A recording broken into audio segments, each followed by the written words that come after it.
Welcome back. We've got a special menu prepared for you two tonight. Yay! And there's good food too! The boss is the best. Ooh, desserts! Nice! These are all Paimon's! Paimon's already starting to forget what happened today. Oh, that voice. Is that who I think it is? Huh? It's you two. What are you doing in Fontaine?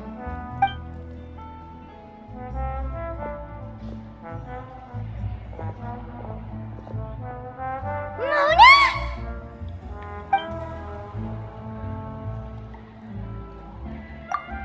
Seriously, nobody just uses a scry glass whenever they've got time to just see who they'll meet on the road. Still, we didn't expect to see you here. Wait, you're not a Fontanian, are you, Mona? Well, I have some business to attend to here, so I booked a hotel in the city. I was just out for a stroll when I bumped into you.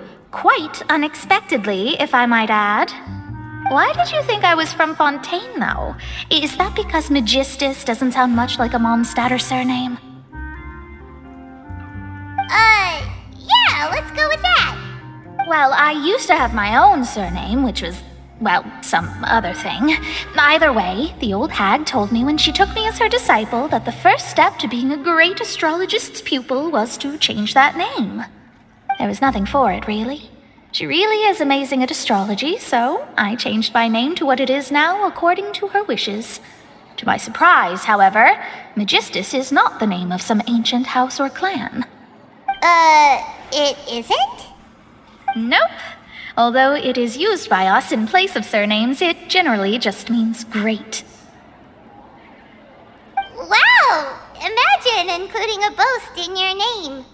Wait, are you gonna have to put that into your genealogy as well? I reckon so. In any case, I'd give my disciple a name like this as well, if I were to take one. Astromancer Barbeloth Trismegistus. Whoa, that's a long one. Does it also mean great or something? My name means Mona the Great Astrologist. As for the old hag, hers is, in plain speech, the thrice-as-great Scholar of the Stars. Just take it as a title specific to astrologists. Thrice as great? That's so petty. I know, right? That's just how she is. She used to call herself Magistus, actually, but when she took me in, she changed her name to Trismegistus. Talk about excessive. Magistus is thus the calling card of our school, so to speak, which makes it about the same as a surname. It's all right if you don't get it. You can look into it further should you need to study astrology more deeply. That sounds terrible! But anyway, you're not Fontanian, are you, Mona? You're from Mondstadt, right? Well, I was born in Mondstadt, yes. My parents migrated to Dornman Port, and I traveled with the old hag for a while, after which I settled down in Mondstadt City. Oh, that's a good thing then. At least we know you won't be dissolved by Fontaine's waters. Speaking of that, I'm sure you're aware that a bunch of things have happened here in Fontaine, right? I know you're not a local, but I'd avoid getting too close to any water that looks strange all the same. There's something ominous about it. Well, the water, I mean. That was the main reason, yes. Just a while back, the Steambird invited me to take part in a panel and speak about the circulation of the prophecy as an astrologist.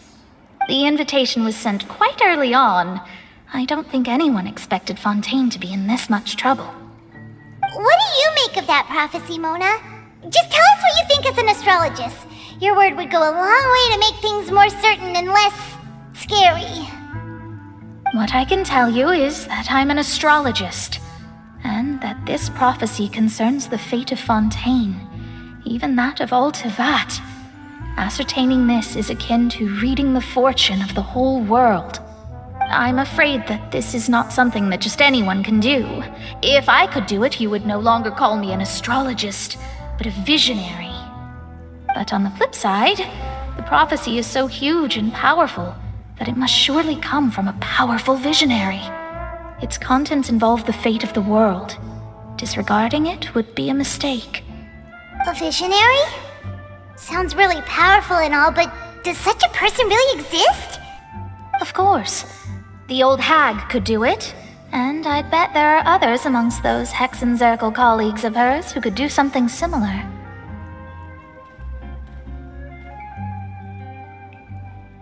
Huh? Are you sure? All right, I'll help you.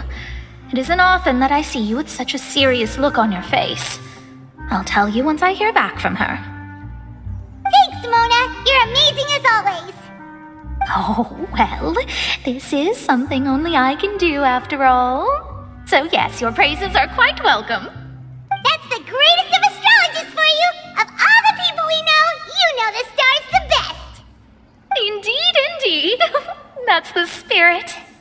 Oh, sorry. I came to see what all the commotion was about. If there's anything you need, do not hesitate to inform the Spina di Rosula. Oh, whoops. Guess we were getting a little too carried away there. Well, I'll go tend to my own business now. If I receive any news, I'll be sure to come find you two again. And there she goes, quick as rushing water. And here we are with the Spina guy giving us suspicious looks. If Paimon hadn't spoken for you, it'd be you getting all the weird looks! The things Paimon does for you! That's more like it.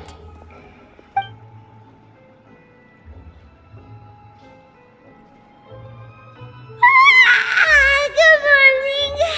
To be honest, Paimon's still feeling kind of sleepy. But it's time to get up, traveler. We agreed to go see Neuvillette, so let's pack it up and get going.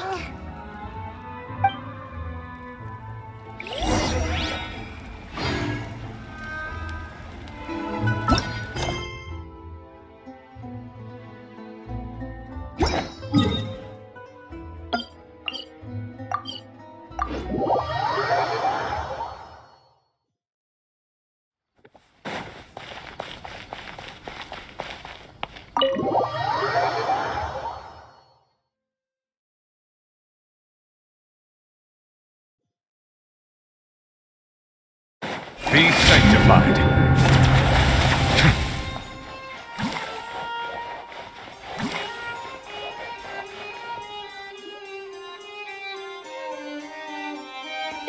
You're here! Finally! Is something wrong? Monsieur Neuvillette and Lady Farina, they seem to have gotten into a dispute. Please go see for yourself.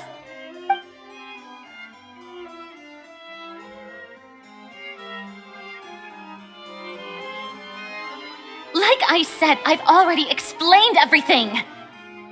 And yet the problem has not been properly solved. There is little space for excuses between us. It is not my intention to offend you, but please, tell me where you stand. You are the Hydro Archon Focalor, are you not? Look at this. This is a list of the victims from the recent Poisson incident.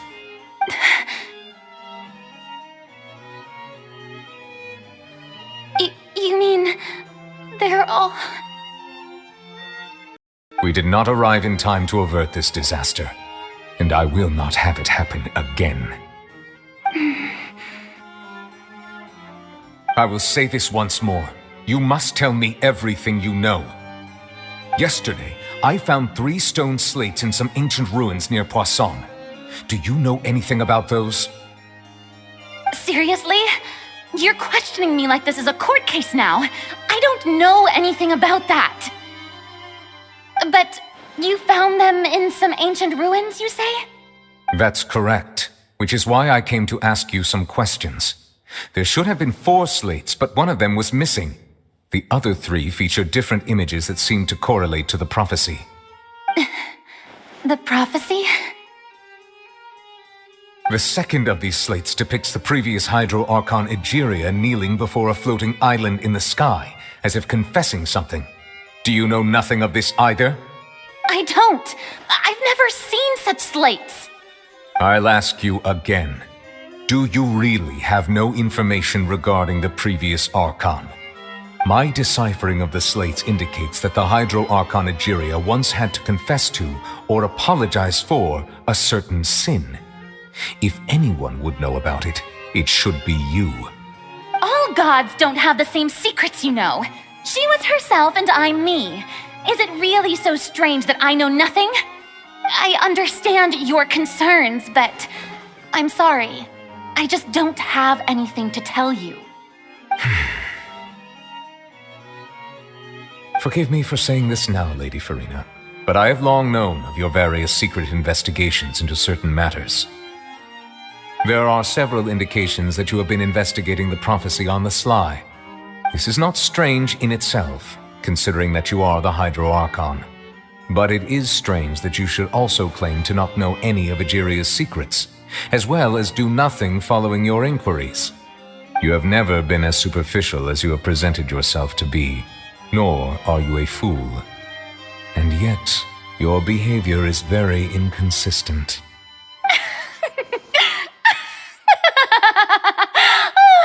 So you've been watching me all this time, have you? I didn't think you were that type. You... Well, since you know about my secret investigations, then you should know I'm actually working to take care of it. There's no point questioning or suspecting me. You're the Eudix, but you're still my subordinate. You should be following my lead. Just trust in me, you're Archon, and do as I say. Never mind whether you can truly convince yourself to or not. It'll all turn out fine. That's all I have to say. We do not discuss this matter again. Oh, the opera's about to start. Toodles!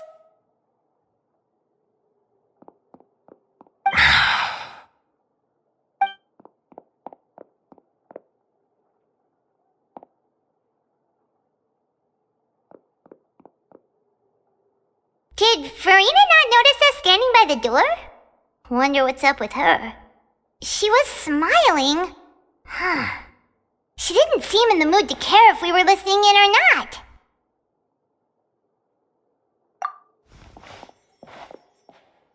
I assume you've been outside for a while now?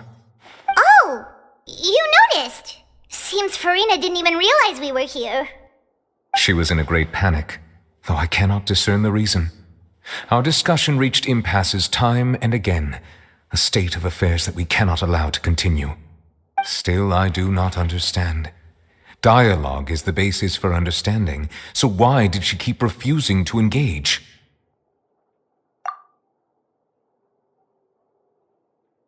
Everyone in her inner circle has noticed that she is hiding some secret. The issue is her attitude. I fear that she will not reveal anything unless absolutely forced to. We may have to create a situation in which she will have no choice but to speak. Oh? Like what? Normally, people will only reveal the truth when standing trial. Perhaps we must have the Hydro Archon experience just such a scenario. But Farina's seen so many trials, and she's really good at dodging questions. How do we make sure that she won't just slip away at the first chance she gets? We will need to consider this thoroughly, join forces with various parties, and then do what we can. If at all possible, I would prefer to recuse myself from this affair, but we must prevent the prophecy from coming to pass.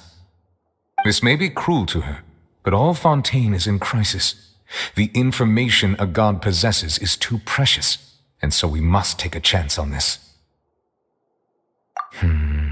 But who will lend us their aid to do such a thing?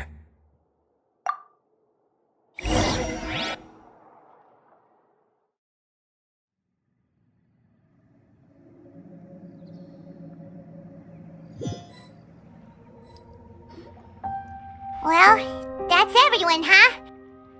Speaking of which, it was pretty smart of you to think of hiding here. Poisson was just involved in a disaster, so it's presently devoid of people. That naturally makes it the best choice. And here you are drinking tea like it's the most natural thing in the world, huh? That's what families should do. Sit and enjoy a leisurely time together.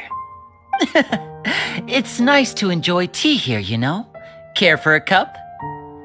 Lend me your ears, everyone. Or perhaps one of you might like to start us off. How about you, friend? Me? No, I don't think I can. Then, how about you, good sir? I fear that I will cause the mood on this boat to become as somber as it is in court.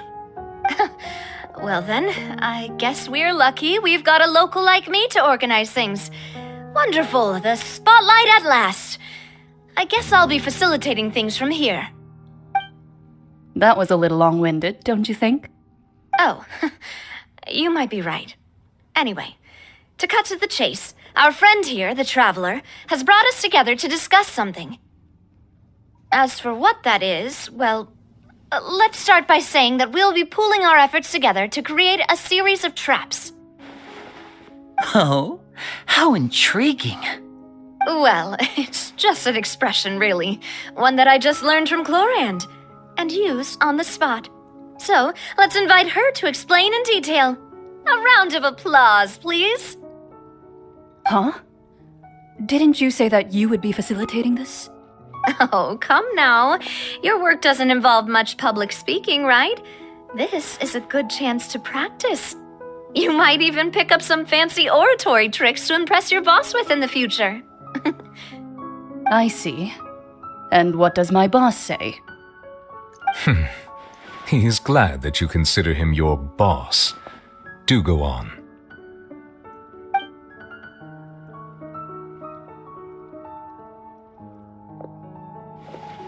In that case, do any of you have experience hunting? Not that I recall. Fremine and I once used a wooden stick in a basket to catch wild rabbits when we were younger. As for Lynette, oh, right. You were sick that day, weren't you? I've also gone diving to catch some fish before. Does that count? I'm afraid not. You may or may not have heard, but Fontaine once played host to a group known as the Marechaussee Hunters. Though that was their name, they did not hunt animals, but rather various monsters left behind by the ancient dynasty of King Remus. Today, Fontaine's monster population has already thinned greatly, so the hunters have blended back into society, taking up arms in other lines of work. They even left a unique methodology of hunting in their wake. A trap comprises of the following components: bait, a trigger, and a containment device. Sometimes a lethal implement will also be necessary to deal with the prey. So, if we were to build a trap together, right now, what would you choose to build it with? For me, I would prefer something basket-shaped. Pigeons and rabbits will see the bait and naturally enter the snare. Our line of work requires a deft hand, and we're some of the best in the industry, so you can count on our techniques. You used some of those techniques while moving the people of Poisson, didn't you? My subordinates mentioned that you even performed some magic for the bawling children. Yes, and I even managed to gather some intelligence in the meantime. I'm quite the multitasker if I do say so myself. I'm afraid I can't claim that as my strong suit. I prefer more stable methods, like placing bait in the water and waiting for the fish to come within reach. That's the kind of method I would count on. Calm and steady. Exactly the kind of person who would catch loads of fish. And I can be their assistant. With discretion, I'm sure. I'd probably use some sort of mechanical animal. Papa once bought me some small clockwork squirrels, mice, and such. When placed in the forest, they can attract others of their kind. I remember that you liked those too, didn't you? I did. And that would be a good way to go about it. If they're realistic enough, animals of the same kind will follow them all the way to the trap. What about you, Monsieur Neuvillette? I fear I do not have any related experience. That makes sense. You usually solve problems directly, without the use of any such tricks. But I do have one more question for you, monsieur. If we were to create a trap now, How would you design it?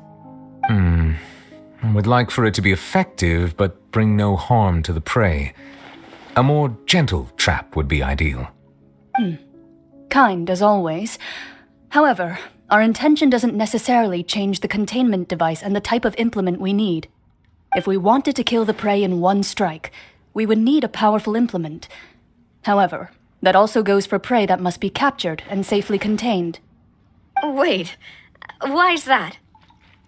Only a hunter who's a true expert at subduing their prey can snare it without harming it. The line that divides life and death is often exceedingly thin. So are we going hunting together? Huh. We hadn't thought of seeing ourselves as hunters. It kinda works, but maybe it's still not the best metaphor. If our means of capturing and dealing with our prey is to put them on trial, then the hunting metaphor is actually quite accurate. But we shall require much more courage than any hunter to judge a god, a being whose seat is an exalted throne. Oh, so that's what's going on. Sounds very interesting.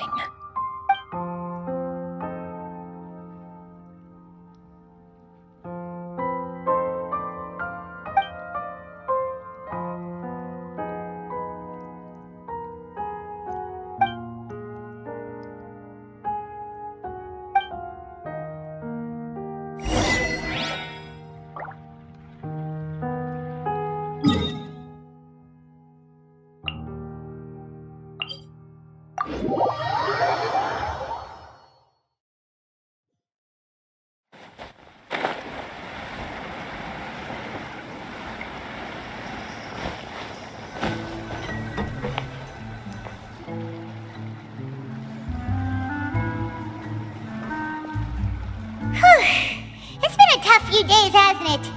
So much has been happening. Paimon didn't think the meetings would go on for so long, but everyone seemed pretty fired up, huh? Paimon thought they'd be at least a little frightened. Well, Fremine was, now that Paimon thinks about it, but everyone else just looked a little surprised. Well, it's hard to say. Paimon doesn't have any experience with this sort of thing. But with you around, Paimon sure will do great. After all, you're the most reliable person in the world, aren't you?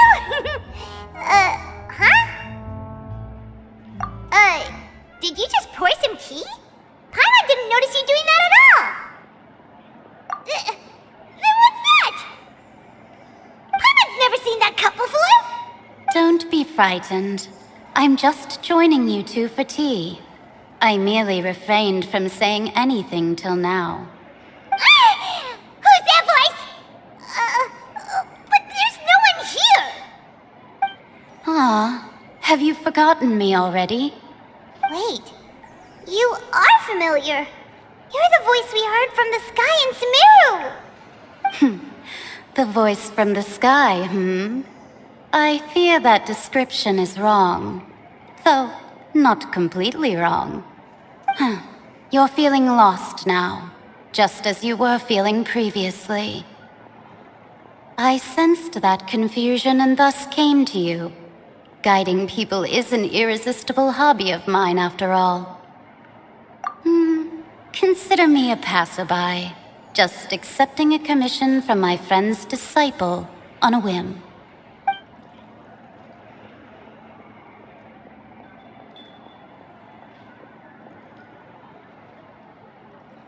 The prophecy. Yes, what has been prophesied will be fulfilled. You may view such things as the history of the future. What? Then is there any way we can stop it? I believe you have witnessed a failed attempt with your own eyes. Can everything in Tevat so easily be changed? So you've caught on. Just as prophecies are usually only the future as seen from the perspectives of the gods, could things be happening in hidden corners where the gods' gaze does not fall? Are the things that you shall see different from the fate that the gods perceive?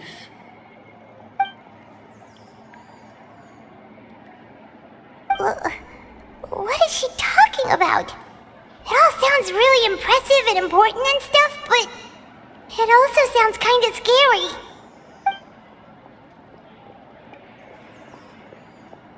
I believe that you understand, right?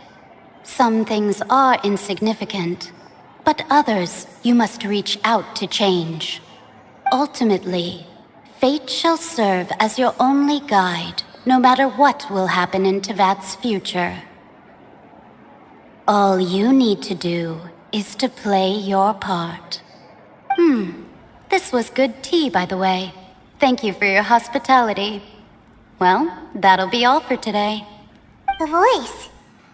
It's gone.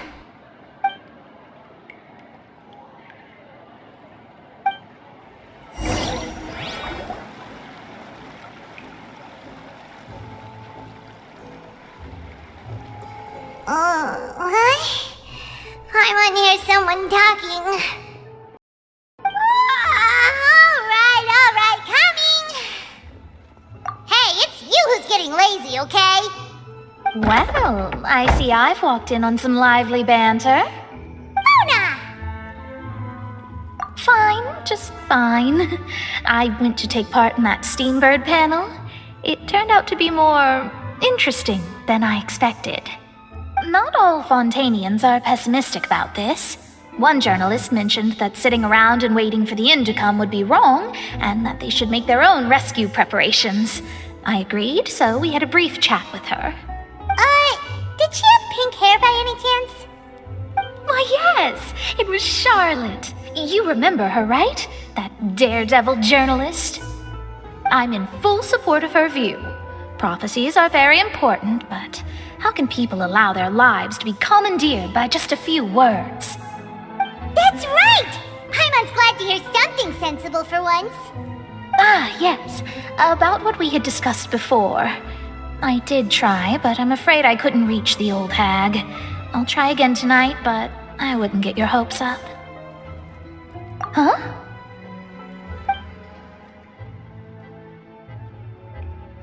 Goodness gracious. Are you serious? She said that even the god's gaze has blind spots. Pretty bold if you ask Paimon. Most people would believe the gods to be all-knowing, right? The Hexen Circle members are certainly anything but ordinary. As for the mage named N, the old hag has mentioned her a few times. She said that N's sense of direction is incredible, and that she loves guiding those who are lost. But I've never met her, and if she were still alive, she'd be... Well, suffice it to say that the hag's at least a few hundred now, and N's been around for longer than that. Whoa.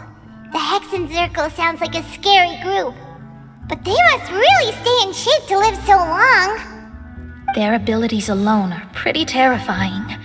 If she came to see you personally, then the problem you're facing must truly be of great importance. Well, it's not like Paimon could understand anything she said. Yes, she was quite cryptic, but I suspect she means that there is still a way to turn things around. She didn't say when or what that would be, though, so... Perhaps it is something that you cannot know right now.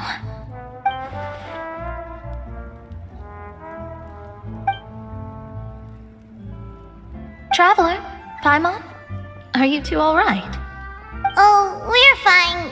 We're just a little down right now. It kind of feels like the end is coming, you know? I see. I feel that same sense of desperation, too. I guess you could consider me someone who has often witnessed fate. So far as I have seen, it cannot be swayed. But even so, I still hope for, and believe in, miracles. Astrology is eternal and rational, but fate may not be. It is cruel, but it can also be beautiful. Perhaps that's what N was trying to tell you. Not to lose heart, and to believe that what you are seeing playing out before you is not yet set in stone. I did originally think of steering clear of all this, but I couldn't.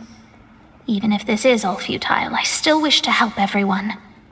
If we don't struggle to the last, then how can we face the end when it comes? Huh. You do have a point. There I go, talking about astrological principles again. Sorry about that. The moment I start talking about work-related stuff. I need to get going. It was worth trying to comfort you, even if only a little. I believe that you'll help those who are struggling in the same way I did. I suppose that might be why we always seem to meet by coincidence. Paimon feels kinda moved by what Mona said, but also kinda sad too. Hey, Traveler, Paimon suddenly feels like going outside for a walk. Let's go. Let's walk around the city, shall we? There's a few spots we always like to walk by.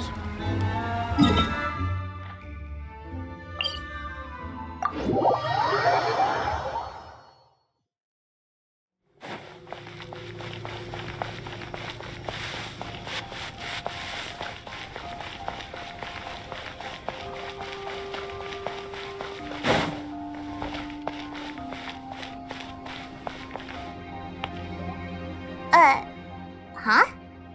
Our names are written in this newspaper. What's going on? Let Paimon see! The underwater stronghold, the Fortress of Meripede, has continued in its noble autonomy, but that does not mean that others cannot interact with it. My recent attempts to enter the fortress bore little fruit. Huh. Guess Charlotte still hasn't given up on that. Thus, did an Outlander friend become the focus of this report, a blonde adventurer with their white fairy legends trailing in their wake. It is said that this mysterious traveler once visited the underwater fortress.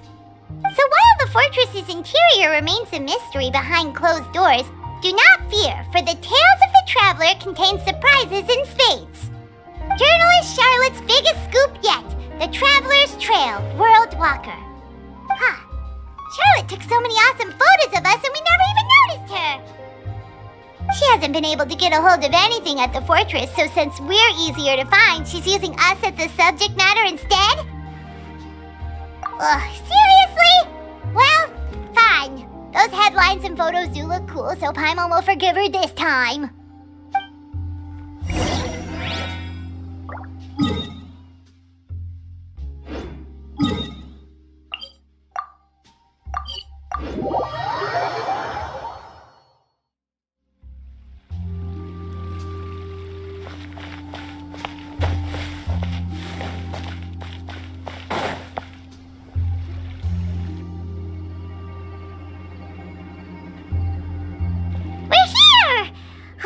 Paimon's hungry. Should we go in and get something to eat?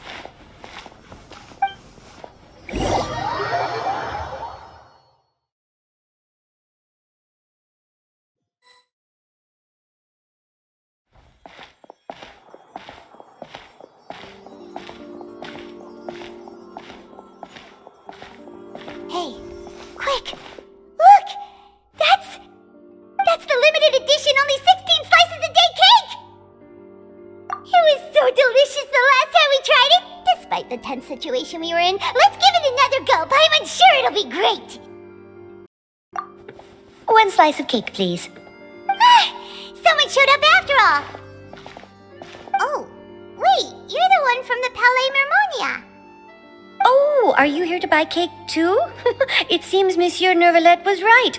You really can eat. Wait, did he really say something like that? That's right. Even he has his own preferences when it comes to food. As for me, I love the cake and coffee here. Do you come here often? Usually every day. Every day? It's part of my daily schedule, apart from work. I shall have my cake and coffee. Then what if someone told you one day that this place would be closing soon, and you wouldn't get to eat cake here anymore? What would you think? But why would it close? Well, Paimon doesn't know either, but maybe the waters will rise tomorrow. You know, like in the prophecy. Oh, the prophecy.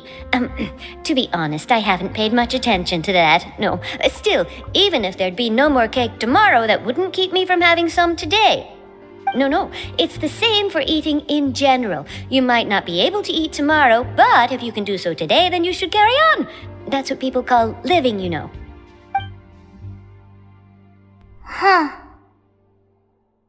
Don't be sad. Excuse me, could I have 2 more slices of cake to go? These 2 slices are for you. Sijuin said that this kind of expression you're making is what humans call being sad. Oh, you know Sijuin? I sure do. She was born before me, and she sometimes comes to the surface to teach us things about humans. She said that humans are creatures that are saddened easily, yes, and you can only lift their spirits by feeding them delicious food. So please try the cakes here. I've got something else to do, so I'll be going now. You two try to stay in a good mood after eating, all right? Bye.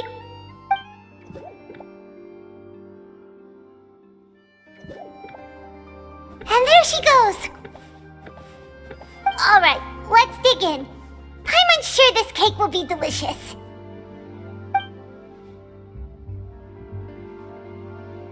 It's more delicious than last time, and the flavor gets even better with a sip of tea. It sure would be nice if we could come again tomorrow. Sure would be nice if we could always eat delicious food here.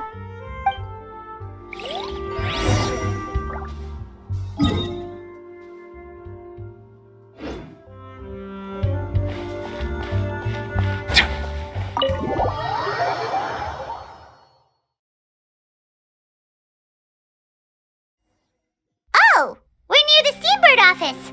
Let's go look for Charlotte and have a chat.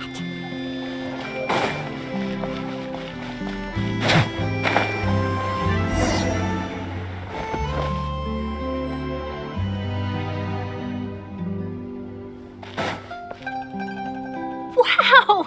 If it isn't the Traveler and Paimon! Oh, have you seen the article I wrote about you? Ha! You've got some nerve! You just used us to make some quick mora!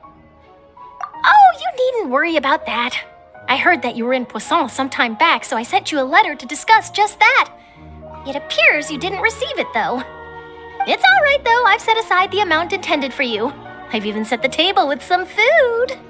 Really? Oh, you're the best! You're almost a little too easy to win over, Paimon. If I were a journalist with ulterior motives, you'd be in trouble now, you know. Oh, Paimon knows you're not like that. Still, what brings you here all of a sudden? Were you looking for me? When Mona mentioned you, we thought of coming to see you at work. I see. It seems you've already bumped into Mona here in Fontaine. So she mentioned me? What did she say? She said that you're a real daredevil of a journalist. Nice.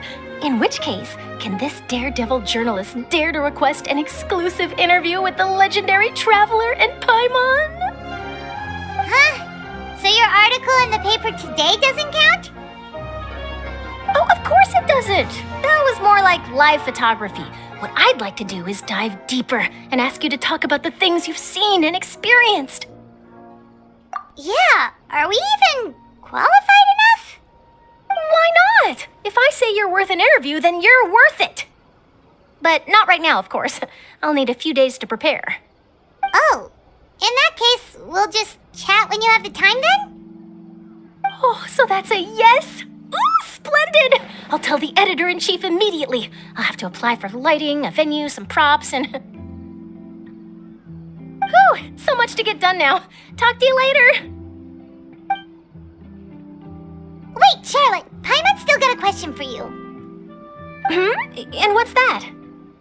If, just for example, Fontaine were to be flooded tomorrow, what would you do today? Huh, that's the prophecy you're talking about, isn't it? I mean, I do hear about it often, but I've never once thought that the day could be tomorrow. If you're seriously asking, then I might try and think of a way to leave Fontaine. Oh, but I'm still a journalist first and foremost. That means I have a duty to be reporting from the scene. And secondly, I wouldn't forsake my homeland that easily. From what I've seen, most people don't know what they'd do should the worst come to pass. In truth, it might be better just to behave like normal rather than worry over such an end. So in all likelihood, I'd probably still be prepping at the office for that interview of ours. I know what you're thinking. That sounds a bit sad, but I've always believed that it's best to do what you enjoy. Just think about it. If If this nation really were to be suddenly destroyed tomorrow, but I still successfully finish an exclusive interview with a truly unique person, then the story I would wind up writing would truly be timeless. And then do you know what I'd do? Well, I'd write that story, send it for printing, and use messenger pigeons to get copies out to the various nations as soon as possible. I'm not a dreamer, nor am I a workaholic, but I do love my job, and I'd be proud of leaving such an article behind. I guess you could say that I was born to be a journalist. But anyway, that's my answer. And on that note, I'll get back to my preparations. That's so nice. All of a sudden, Paimon actually kinda envies her. Anyway, let's go and take a look at the sea, shall we?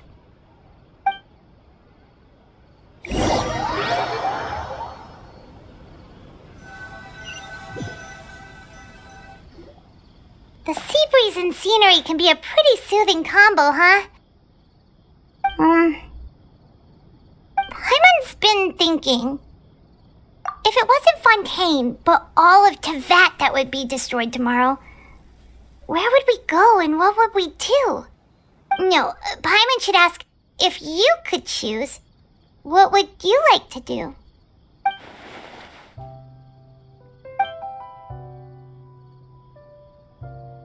We've always been moving to the next destination, so we haven't spent much time thinking about these kinds of things. We didn't have to either, with us always being on the road and whatnot. You mean, still traveling? Huh. Wait, isn't that what we've always been doing?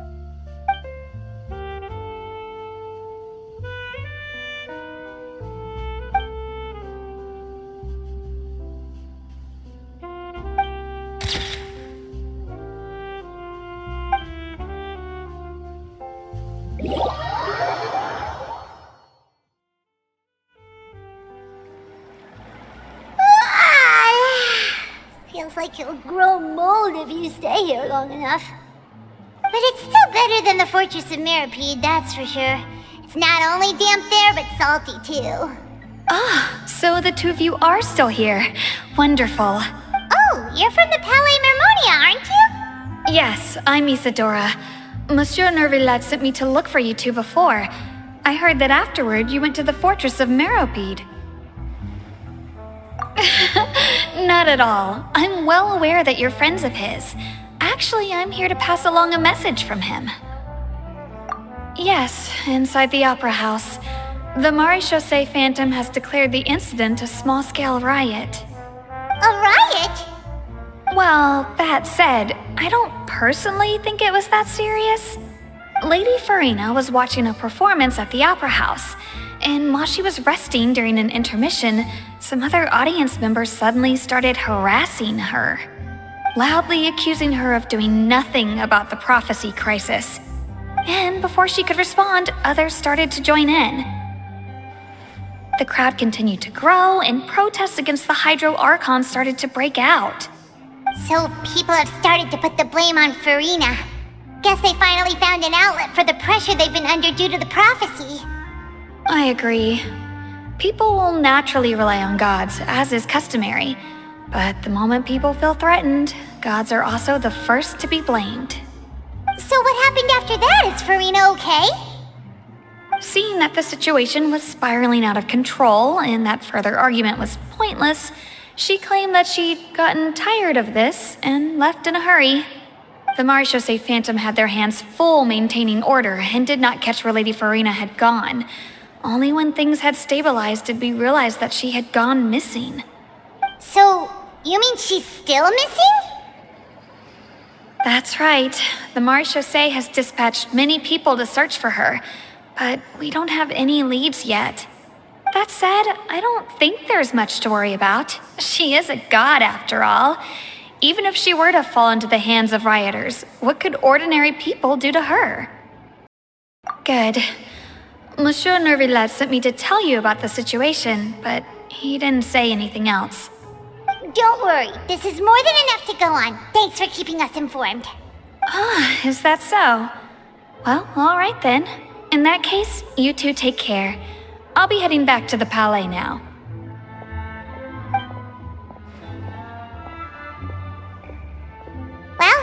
we should hurry over to Poisson then. If we know Farina, she won't try to fix things in this situation. Instead, she'll look for a place to wait out the heat. And, as we also know, she may be loud and dramatic, but she doesn't have a heart of stone. When Nervalet was talking to her in the Palais Mermonia, and she heard about Poisson, she couldn't hide her sadness and remorse. It would be hard for her to ignore being accused by the public today. Paimon thinks Farina's probably taken the opportunity to slip away to Poisson and try to relieve the sense of guilt that she's feeling. Huh! Well, what do you think? Paimon knows the answer, of course, but Paimon can do the analysis to back it up, too. Cool, huh? In that case, there's not a moment to lose.